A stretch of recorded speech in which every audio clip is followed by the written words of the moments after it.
இன்னைக்கு இந்த சால்ட்டை வச்சு சிக்கன் மேல லேயர் பண்ணி சூப்பரான ஒரு டிஷ் ரெடி பண்ண போறோம். அது மட்டும் இல்லாம உள்ள ரைஸ் ஸ்டஃப் பண்ணி குக் பண்ண போறோம்.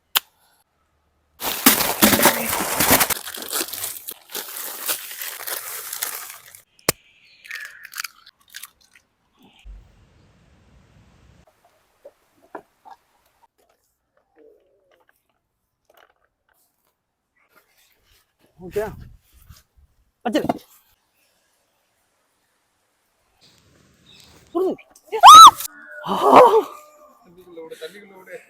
கொஞ்சம் கூட உப்பு இறங்கல, சூப்பரா இருக்கு, செம்ம சாஃப்டாவும் இருந்திருக்கு.